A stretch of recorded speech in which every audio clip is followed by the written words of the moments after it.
लल्लू बैल का बचपन से कोई नहीं है। वो अपना सब कुछ खुद ही देखता है, खाना पीना हो या रहना हो। लल्लू बैल तो अकेला रहकर भी और उनकी मदद करने के लिए तैयार रहता है, लेकिन लल्लू को जरूरत हो तो कोई भी मदद के लिए नहीं आता है।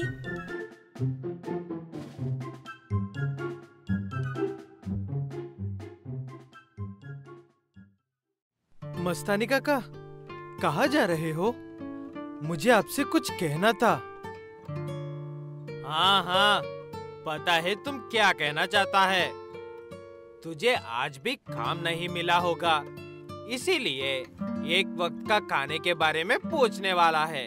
लेकिन तू जानता है ना, काकी तेरी कोई मदद नहीं करने देगी। ऐसे कहते हुए मस्तान बैल अपनी बात कहकर लल्लू बैल की बात सुने बिना ही वहाँ से चला जाता है और लल्लू उसे देखता ही रह जाता है। एक बार मेरी बात तो सुन लेते मस्तानी काका, बहुत तेज से भूख लगी है। ऐसे कहते हुए लल्लू बैल कहीं और मदद मांगने के लिए जाता है। मिट्टू लल्लू का बहुत ही अच्छा दोस्त है, लेकिन वो भी अपने दोस्त को थोड़ा सा खाना नहीं दे पाता है। भूख की वजह से लल्लू बैल को चक्कर आने लगते हैं। तभी उसे एक बूढ़ा बैल उठाकर अपने घर लेकर जाता है और खाना खिलाता है। खाना खाने के बाद लल्लू की जान में थोड़ी सी जान आती है। आपका बहुत बहुत शुक्रिया दादाजी। ऐसा लग रहा था कि मैं भूख की वजह से मरने ही वाला हूँ। आपने बहुत ही मुश्किल वक्त में मेरी मदद की है। मैंने तुम्हारी मदद सिर्फ इसीलिए की क्योंकि तुमने मेरी मदद की थी, वो भी बहुत बार। शायद तुम्हें याद नहीं होगा क्योंकि तुम अक्सर किसी ना किसी की मदद करते हुए ही नजर आते हो। हाँ, फिर कोई मेरी मदद नहीं करता है। आप पहले हो जिसने मेरी मदद की है। ऐसे कहते हुए लल्लू बहुत खुश होता है। उसे खुश देखकर वो बूढ़ा बैल भी खुश हो जाता है। इसलिए अब से लल्लू को उसके साथ ही रहने को कहता है, सिर्फ एक शर्त पर। बूढ़ा बैल कहता है कि अगर लल्लू को उसके साथ रहना है तो उसे दूसरों की मदद करना बंद करना होगा। लल्लू को जिंदगी में पहली बार एक परिवार मिल रहा था, इसलिए वो उस बूढ़े बैल की हर बात खुशी खुशी मान लेता है। ऐसे दोनों खुश रहने लगते हैं, लेकिन हमेशा की तरह गांव के दूसरे बैल और गायों को लल्लू की जरूरत पड़ती है।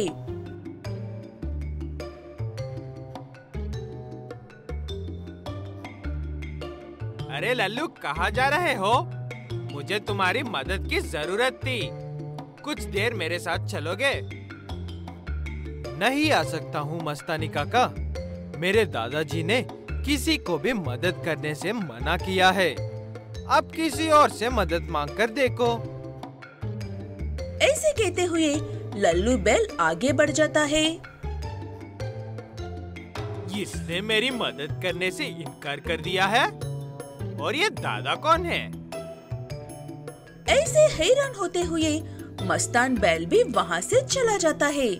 लल्लू बैल को गांव में बहुत से गाय और बैल मिलते हैं लल्लू से मदद मांगने वाले, लेकिन लल्लू उस बूढ़े बैल के लिए किसी की भी मदद नहीं करता है। इसलिए सारे गांव के गाय और बैल उस बूढ़े बैल से मिलने के लिए आते हैं और ऐसे कहते हैं, लल्लू मेरा बचपन का दोस्त है। उसने आज से पहले कभी भी मुझसे ऐसा नहीं कहा, और अब वो तुम्हारी वजह से किसी का भी मदद नहीं कर रहा है। भले ही वो सबकी मदद करता है, लेकिन बदले में आप सब उसे क्या देते हो? भूख की वजह से मरने की हालत होने पर भी उसे कोई भी एक गिलास पानी भी नहीं देता है, और अब मुंह उठाकर चले आए हो। ऐसे कहते हुए वो बूढ़ा बैल कहता है कि जब तक वो जिंदा है तब तक वो लल्लू को किसी की भी मदद नहीं करने देगा। तब सभी गाय बैल गुस्सा होकर उस बूढ़े बैल पर ऐसे पुकारने लगते हैं।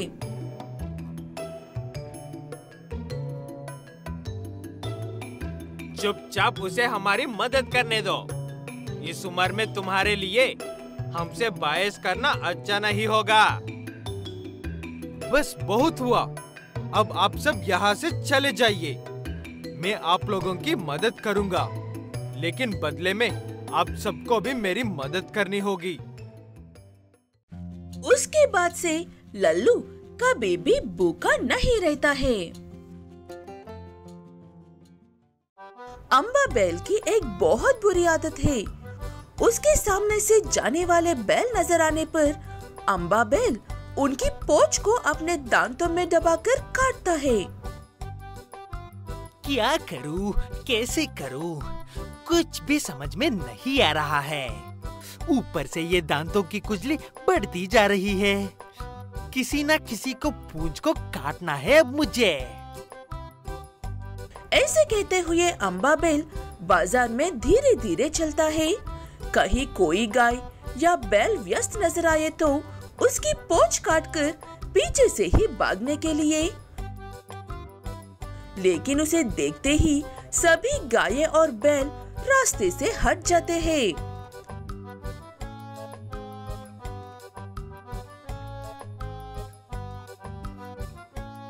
हट जाओ, अम्बा बैल आ रहा है। अपनी पूंछ बचाकर रास्ते से हट जाओ। सच में अम्बा बैल आ रहा है, बचाओ। ऐसे कहते हुए सारे गाय और बैल रास्ते से हटकर पूरे बाजार की सड़क सिर्फ अम्बा बैल के लिए ही खुला छोड़ देते हैं। लेकिन एक बैल रह जाता है। वो अपनी ही धुन में मस्त मटकते हुए जा रहा था।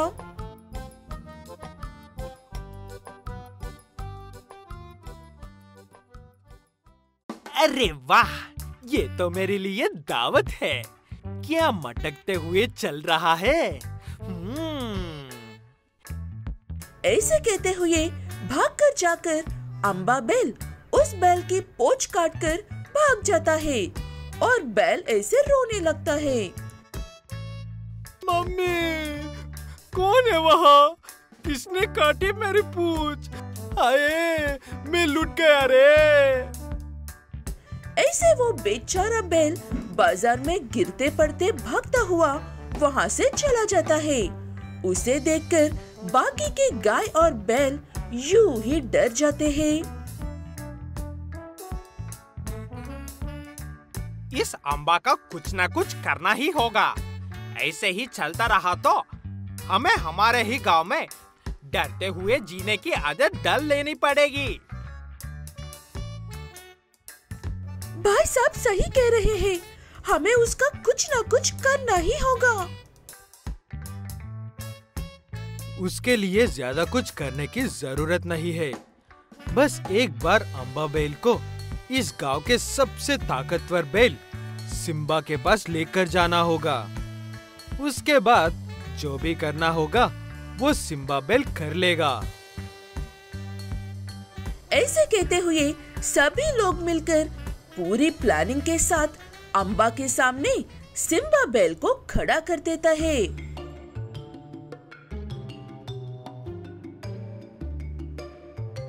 ये क्या हो गया है आज? दांतों में इतनी ज्यादा खुजली है और मेरे सामने सिम्बा बैल खड़ा है। अब मैं क्या करूं? ऐसे कहते हुए अम्बा बैल डरता तो है लेकिन खुद को रोक नहीं पाता है और जाकर सिम्बा बैल की पूंछ काटकर वहाँ से भाग जाता है। सिम्बा बैल इतने गुस्से में होता है कि वहाँ खड़े गाय और बैल उससे नजर मिलाने से भी डरते हैं। अम्बा के बच्चे, मैं तुझे नहीं छोड़ूंगा आज। तेरी इतनी हिम्मत की तू मेरी ही पूंछ काट कर भाग रहा है।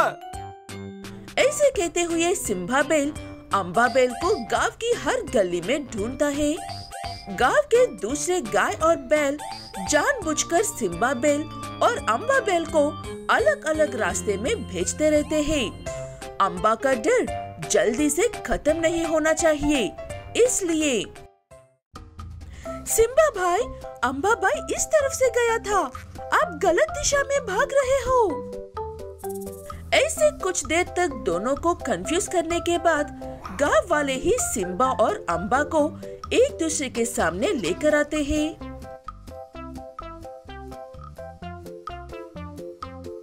हाँ, आखिरकार मुझे पूंछ काटने वाला अम्बा मिल गया। अब देखो मैं तुम्हारा क्या क्या काटता हूँ। नहीं नहीं, मुझे माफ कर दो बड़े भाई, मैं दोबारा ऐसा कुछ नहीं करूँगा, मैं वादा करता हूँ। ऐसे कहते हुए अम्बा माफ मांगकर वहाँ से भागने की कोशिश करता है, लेकिन सिम्बा उसे पकड़कर उसे सबक सिखाने तक अम्बा को जाने नहीं देता है।